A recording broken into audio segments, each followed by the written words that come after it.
नमस्कार, current affairs bye सर्विका में आपका स्वागत है।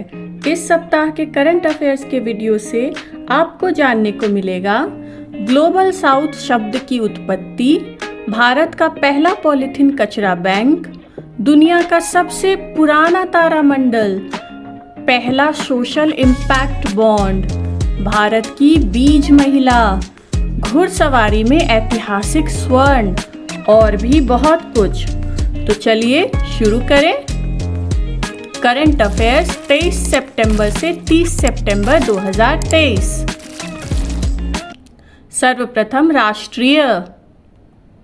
भारतीय सेना और अमेरिकी सेना के बीच वार्षिक युद्ध अभ्यास का 19वां संस्करण युद्ध अभ्यास 26 सितंबर से अलास्का, अमेरिका में शुरू हुआ। भारत की ओर से प्रमुख battalion Maratha light infantry regiment है।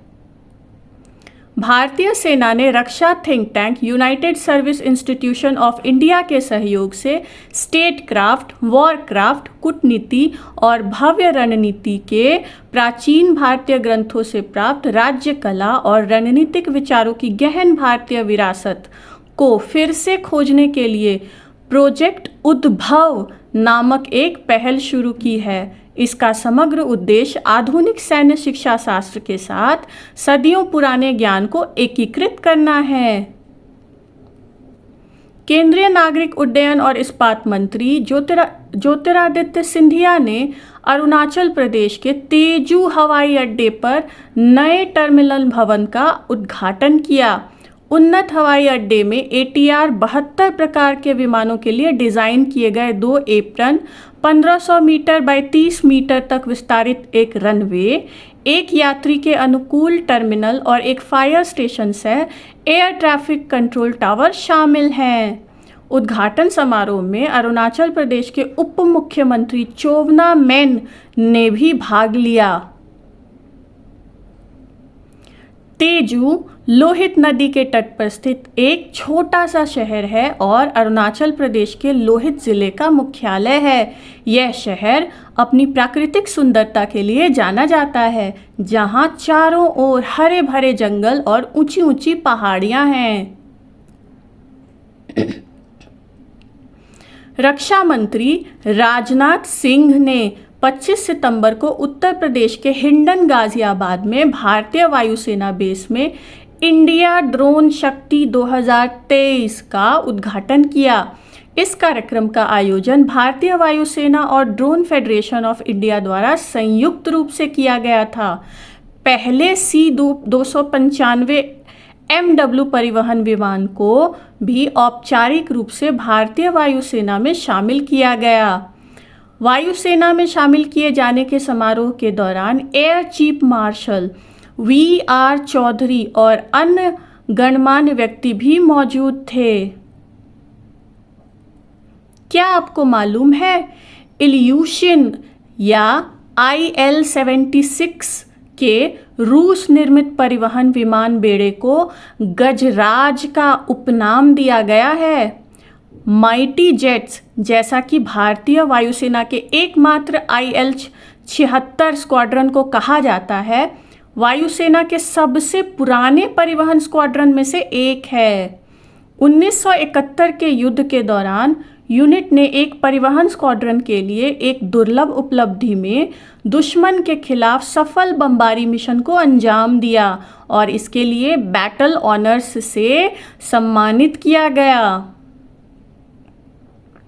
उत्तराखंड के शहरी विकास मंत्री प्रेमचंद अग्रवाल ने देहरादून में भारत के पहले पॉलीथीन कचरा बैंक का उद्घाटन किया। यह पहला बैंक है जो घरों और सड़कों से प्लास्टिक कचरे को साफ करेगा। संग्रहण केंद्रों में पॉलीथीन कचरा 3 रुपये प्रति किलो की दर से खरीदा जाएगा। आम लोग पॉलीथीन कचरे को पॉलीथीन कचरा बैंक में भेज सकते हैं। इस बैंक के माध्यम से हर महीने कम से कम 70 से 100 टन पॉलीथीन कचरा खरीदने का लक्ष्य रखा गया है। देश में बाघों की सबसे बड़ी संख्या वाले मध्य प्रदेश को बाघों के लिए वीरांगना दुर्गावती टाइगर रिजर्व नाम से एक नया संरक्षित क्षेत्र मिला है। मध्य प्रदेश ने 2022 की जनगणना में टाइगर स्टेट का दर्जा बरकरार रखा, जिसमें राज्य में बाघों की संख्या 2018 में 526 से बढ़कर 785 हो गई। अब तक मध्य प्रदेश में 6 बाघ अभयारण्य कान्हा, बांधवगढ़, सतपुरा, पेंच, पन्ना और संजय दुबरी थे। यह राज्य का 7वां और देश का 54वां टाइगर रिजर्व होगा। मध्य प्रदेश में देश में सबसे अधिक बाघ हैं। इसके बाद कर्नाटक में 563 और उत्तराखंड में 560 हैं। क्या आपको मालूम है रानी दुर्गावती 1550 से 1564 तक गोंडवाना की शासक थीं। उन्हें मुख्य रूप से मुगल साम्राज्य के खिलाफ गोंडवाना की रक्षा के लिए याद किया जाता है। रानी दुर्गावती ने अपनी राजधानी को सिंगोरगढ़ किले से चौड़ागढ़ किले में स्थानांतरित कर दिया। यह सतपुड़ा पहाड़ी श्रृंखला पर स्थित सामरिक महत्व का किला था।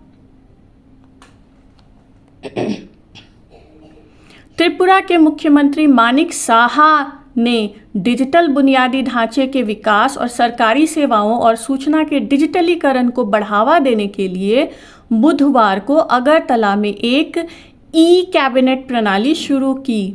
त्रिपुरा, उत्तराखंड, उत्तर प्रदेश और अरुणाचल प्रदेश के बाद चौथा और पूर्वोत्तर का दूसरा राज्य बन गया है जिसने ई-कैबिनेट प्रणाली शुरू की है। राज्य में भविष्य की सभी कैबिनेट बैठकें पेपरलेस होंगी। इस प्रक्रिया में कार्बन फुटप्रिंट और पर्यावरणीय गिरावट को कम किया जाएगा, जिसमें मंत्री और नौकरशाह टैबलेट का उपयोग करेंगे।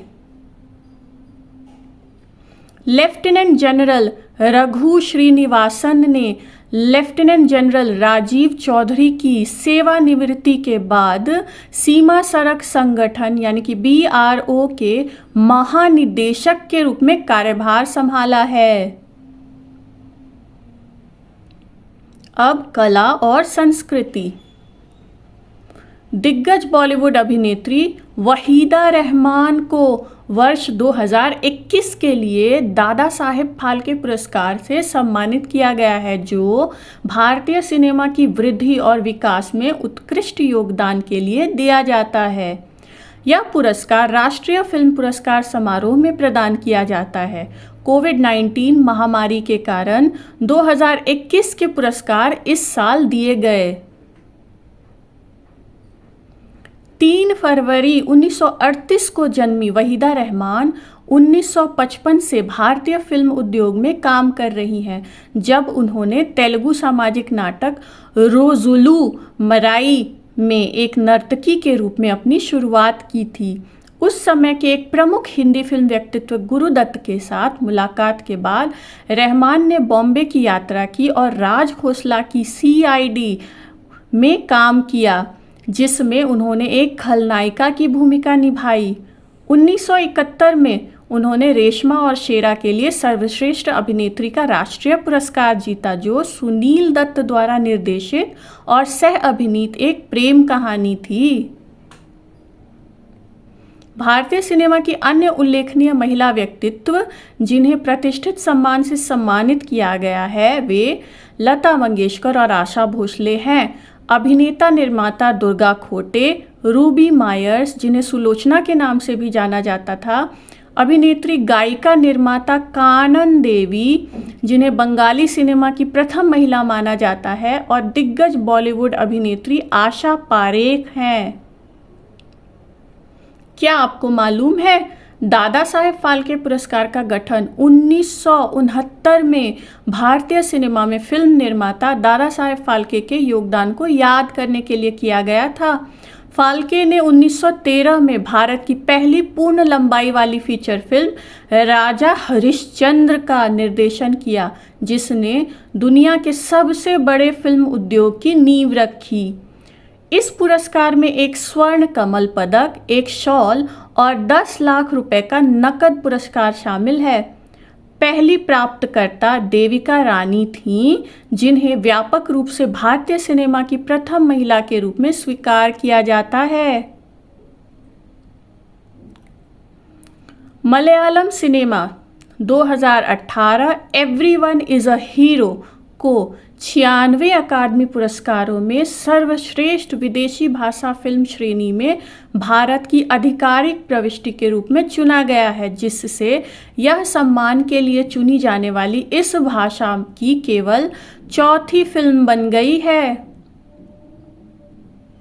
इससे पहले राजीव आंचल द्वारा निर्देशित और मोहनलाल अभिनीत गुरु, सलीम अहमद द्वारा निर्देशित अदामिंते मकान अबू और लीजो जोस पेलिसेरी की जल्लीकट्टू को ऑस्कर के लिए देश की आधिकारिक प्रविष्टि के रूप में चुना गया था, लेकिन इनमें से किसी भी फिल्म को नामांकित नहीं किया गया। जूड एंथनी जोसेफ द्वारा निर्देशित सिनेमा 2018 में केरल में हुई अभूतपूर्व बारिश और बाढ़ पर आधारित है। 27 सितंबर को विश्व पर्यटन दिवस के अवसर पर सर्वश्रेष्ठ ग्रामीण पर्यटन ग्राम पुरस्कारों की घोषणा की गई और पुरस्कार विजेताओं को सम्मानित किया गया। 35 ग्रामीण पर्यटन गांवों को 3 श्रेणियों कांस्य, रजत और स्वर्ण में मान्यता मिली। स्वर्ण श्रेणी के विजेता निम्नलिखित गांव हैं: दावर जम्मू और कश्मीर, सरमोली उत्तराखंड, रीक मिजोरम, कंथालोर केरल, मडला मध्य प्रदेश।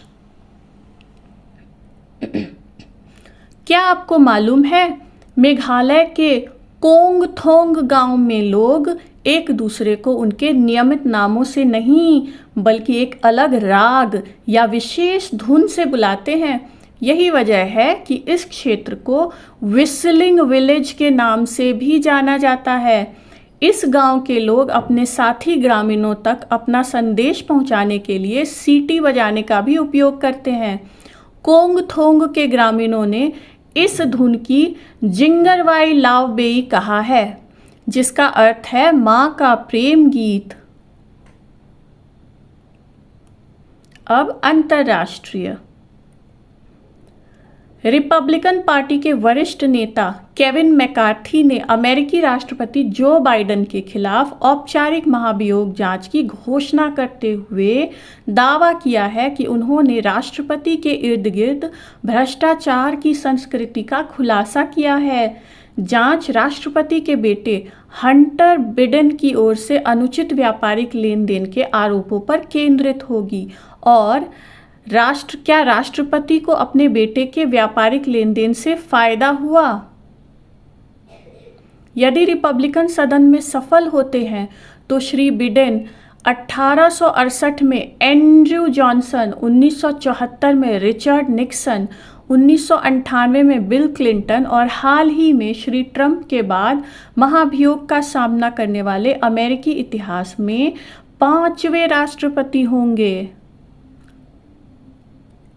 क्या आपको मालूम है रिचर्ड निक्सन पद से इस्तीफा देने वाले एकमात्र अमेरिकी राष्ट्रपति हैं। उन्होंने 1974 में वाटरगेट घोटाले के कारण इस्तीफा दे दिया। भारत और संयुक्त राष्ट्र ने ग्लोबल साउथ के लिए एक संयुक्त क्षमता निर्माण पहल शुरू की। भारत संयुक्त राष्ट्र क्षमता निर्माण पहल का उद्देश्य क्षमता निर्माण और प्रशिक्षण कार्यक्रमों के माध्यम से वैश्विक दक्षिण में भागीदार देशों के साथ भारत के विकास अनुभवों, सर्वोत्तम प्रथाओं और विशेषज्ञता को साझा करना है। इस पहल की घोषणा न्यूयॉर्क में ग्लोबल साउथ के लिए भारत संयुक्त राष्ट्र बैठक में की गई थी। क्या आपको मालूम है कार्ल ओगेलसबी, एक अमेरिकी लेखक और न्यू लेफ्ट के कार्यकर्ता, ने स्पष्ट रूप से 1969 में ग्लोबल साउथ शब्द गढ़ा था। वियतनाम युद्ध के चरम पर कैथोलिक पत्रिका कॉमनवेल्थ में लिखते हुए उन्होंने देखा कि वैश्विक दक्षिण पर उत्तर का प्रभुत्व हो गया है, एक असहनीय सामाजिक व्यवस्था का निर्माण करना। उस समय अधिकांश पश्चिमी विश्लेषकों ने दुनिया को 3 दुनियाओं में विभाजित होने की कल्पना की, जैसा कि पहली बार 1952 में फ्रांसीसी जनसांख्यिकी अल्फ्रेड सॉवी द्वारा चित्रित किया गया था।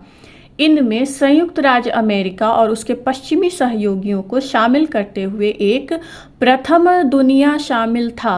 सोवियत संघ और पूर्वी ब्लॉक में सहयोगियों से बना एक दूसरी दुनिया और एक तीसरी दुनिया जिसमें विकासशील और अक्सर गुटनिरपेक्ष राष्ट्र शामिल हैं। ताइवान के राष्ट्रपति साई इंग वेन ने 28 सितंबर को काओशुंग के एक बंदरगाह पर परीक्षण के लिए पहली स्वदेशी पनडुब्बी लॉन्च की। पनडुब्बी यदि अपने परीक्षणों में सफल होती है तो जहाज निर्माण और डिज़ाइन में ताइवान के लिए एक बड़ी सफलता होगी। पनडुब्बी, जिसका नाम है हाईकुन या शाब्दिक रूप से सी कुन का नाम चीनी साहित्य में पाए जाने वाले एक प्रकार की मछली के लिए रखा गया है। इसके डिज़ाइन और निर्माण में 7 साल लगे। विपक्षी PPM-PNC गठबंधन के डॉक्टर मोहम्मद मुइज़्ज़ू ने मालदीव में राष्ट्रपति चुनाव जीत लिया है। अंतिम परिणामों में डॉक्टर मुइज़्ज़ू को 53% से अधिक वोट मिलते हुए दिखाया गया था। एक उम्मीदवार को जीतने के लिए कम से कम 50% वोट आवश्यक है। सत्तारूढ़ MDP के इब्राहिम मोहम्मद सोलेह ने पहले दौर में अपना समर्थन 39% से बढ़ाकर 46% कर दिया, लेकिन जीतने के लिए आवश्यक 50% से कम था। क्या आपको मालूम है, मोहम्मद अमीन दीदी मालदीव के पहले राष्ट्रपति थे जिन्होंने 1 जनवरी 1953 से 2 सितंबर 1953 तक सरकार के प्रमुख के रूप में कार्य किया। अब विज्ञान और प्रौद्योगिकी। नीदरलैंड के लीeuwarden में एक निजी स्वामित्व वाले घर की छत में स्थित एक तारामंडल को यूनेस्को की विश्व धरोहर सूची में जोड़ा गया है।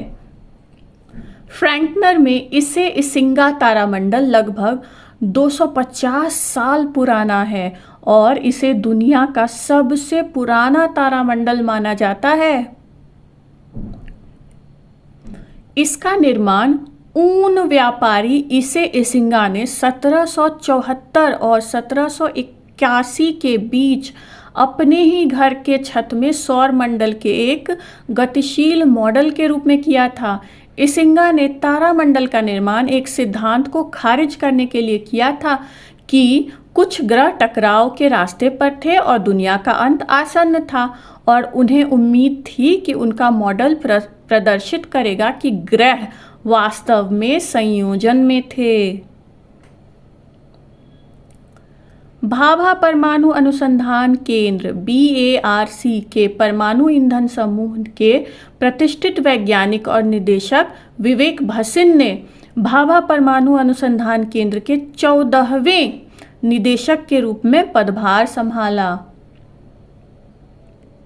भसिन ने अप्सरा U रिएक्टर के लिए ईंधन के निर्माण के लिए सुविधाओं की स्थापना और ट्रॉम्बे में विखंडन मोली स्वास्थ्य देखभाल में व्यापक अनुप्रयोगों के साथ एक रेडियोधर्मी आइसोटोप के उत्पादन के लिए एक नया संयंत्र स्थापित करने में अग्रणी भूमिका निभाई है। उन्होंने कलपक्कम में फास्ट ब्रीडर टेस्ट रिएक्टर के लिए प्लूटोनियम यूरेनियम कार्बाइड ईंधन के उत्पादन की दर में सुधार करने में भी महत्वपूर्ण भूमिका निभाई थी। अंतर्राष्ट्रीय चावल अनुसंधान संस्थान IRRI में कार्यरत भारतीय वैज्ञानिक डॉक्टर स्वाति नायक, जिन्हें आमतौर पर बिहाना दीदी या सीड लेडी के रूप में जाना जाता है, को फील्ड रिसर्च एंड एप्लीकेशन के लिए प्रतिष्ठित नॉर्मन E बोरलॉग पुरस्कार के 2023 प्राप्तकर्ता के रूप में नामित किया गया है। विश्व खाद्य पुरस्कार फाउंडेशन ने उन्हें उत्कृष्ट युवा वैज्ञानिक के रूप में वर्णित किया है। सुश्री नायक नई दिल्ली में IRRI में बीज प्रणाली और उत्पाद प्रबंधन के लिए दक्षिण एशिया प्रमुख हैं। यह पुरस्कार 40 वर्ष से कम आयु के असाधारण वैज्ञानिकों और नोबेल पुरस्कार विजेता और हरित क्रांति के मुख्य वास्तुकार डॉक्टर नॉर्मन बोरलॉग की याद में खाद्य और पोषण सुरक्षा, भूख उन्मूलन के क्षेत्र में काम करने वाले किसी व्यक्ति को दिया जाता है। सुश्री नायक औपचारिक रूप से डेस मोइनेस, आयोवा में 2023 Norman E Borlaug international dialogue 2023 में एक समारोह के दौरान बोरलॉग फील्ड अवार्ड प्राप्त करेंगी। गुजरात सरकार ने पर्यावरण और मानव स्वास्थ्य पर प्रतिकूल प्रभावों का हवाला देते हुए वन या गैर वन क्षेत्रों में सजावटी कोनोकॉर्पस पेड़ लगाने पर प्रतिबंध लगा दिया है। कोनोकॉर्पस एक तेजी से बढ़ती विदेशी मैंग्रोव प्रजाति है। हाल के वर्षों में गुजरात में हरित आवरण बढ़ाने के लिए एक लोकप्रिय विकल्प रही है। इससे पहले तेलंगाना ने भी पौधों की प्रजातियों पर प्रतिबंध लगा दिया था। अब व्यापार और अर्थव्यवस्था। एशियाई विकास बैंक ADB ने शुक्रवार को ICICI लोम्बार्ड जनरल इंश्योरेंस के पूर्व MD और CEO भार्गव दास गुप्ता को 3 साल की अवधि के लिए उपाध्यक्ष नियुक्त किया। वह ADB के निजी क्षेत्र के संचालन विभाग और बाजार विकास और सार्वजनिक निजी भागीदारी कार्यालय के संचालन के प्रबंधन के लिए जिम्मेदार होंगे। भारतीय प्रबंधन संस्थान बेंगलोर के पूर्व छात्र दासगुप्ता ने भारत के पूर्व वित्त सचिव और चुनाव आयुक्त अशोक लवासा की जगह ली है। एशियाई विकास बैंक यानी कि ADB 19 दिसंबर 1967 को स्थापित एक क्षेत्रीय विकास बैंक है। मुख्यालय फिलीपींस के मेट्रो मनीला के मंडलुयोंग शहर में स्थित आर्टिगास सेंटर में है। परंपरागत रूप से और क्योंकि जापान बैंक के सबसे बड़े शेयरधारकों में से एक है, अध्यक्ष हमेशा जापानी रहा है। वर्तमान अध्यक्ष मसात्सुगु असकावा हैं। राष्ट्रीय कृषि और ग्रामीण विकास बैंक नाबार्ड ने 1000 करोड़ रुपए के देश के पहले सोशल इम्पैक्ट बॉन्ड को सूचीबद्ध किया है। सोशल बॉन्ड निश्चित आय वाली प्रतिभूतियां हैं जिनकी आय आमतौर पर नई और मौजूदा सामाजिक प्रभाव परियोजनाओं के वित्त पोषण या पुनर्वित्त के लिए निर्धारित की जाती है, विशेष रूप से कम आय वाले समूहों, बेरोजगारों या कमजोर जैसे पहचाने गए लक्षित आबादी के लिए। सोशल इम्पैक्ट बॉन्ड सामाजिक नीति बॉन्ड का एक गैर व्यापार योग्य संस्करण है जिसे पहली बार 1988 में न्यूजीलैंड के अर्थशास्त्री रोनी होरेश द्वारा प्रयोग किया गया था। ब्रिटेन में 18 मार्च 2010 को तत्कालीन न्याय सचिव जैक स्ट्रॉ द्वारा कैदी पुनर्वास कार्यक्रम के वित्त पोषण के लिए पहले सामाजिक प्रभाव बॉन्ड की घोषणा की गई थी। अब खेल कूद। दुनिया की प्रमुख मोटरसाइकिल रेसिंग चैंपियनशिप MotoGP ने उत्तर प्रदेश के ग्रेटर नोएडा के गौतम बुद्ध इंटरनेशनल सर्किट में भारत में अपनी शुरुआत की। इटली के 24 वर्षीय मार्को बेज़ेची ने लगभग 59,000 प्रशंसकों के सामने 36 मिनट और 59.157 सेकेंड में रेस जीती। इथियोपिया की धाविका टिगिस्ट असफा ने बर्लिन मैराथन में महिलाओं का विश्व रिकॉर्ड तोड़ दिया। उन्होंने 2 घंटे 11 मिनट 53 सेकेंड में 42.2 किलोमीटर की दौड़ पूरी की। और 2019 में शिकागो मैराथन में केन्या की ब्रिगिड कोसगी द्वारा स्थापित 2 घंटे 14 मिनट 4 सेकंड के पिछले महिला रिकॉर्ड को 2 मिनट और 11 सेकंड से तोड़ दिया। भारत ने 26 सितंबर को हांगझोउ में एशियाई खेलों में घुड़सवारी खेल में टीम ड्रेसेस का स्वर्ण पदक जीता था। दिव्य कीर्ति सिंह, जिनके घोड़े का नाम है एड्रेनालिन फिरफोर्ड, हृदय विपुल छेद, घोड़े का नाम चेम्सप्रो एमराल्ड, और अनुष अग्रवाल, घोड़े का नाम एक्ट्रो ने 209.205% अंक जुटाकर शीर्ष स्थान हासिल किया। सुदीप्ति हजेला भी टीम का हिस्सा थीं, लेकिन इवेंट में केवल शीर्ष 3 स्कोर गिने गए। क्या आपको मालूम है, खेल के इतिहास में यह पहली बार है कि भारत ने ड्रेसेस स्पर्धा में टीम स्वर्ण हासिल किया है। ड्रेसेस में पिछला पदक एक कांस्य 1986 संस्करण के दौरान आया था। भारत ने पिछली बार घुड़सवारी में 1982 में नई दिल्ली में हुए एशियाई खेलों में स्वर्ण पदक जीता था।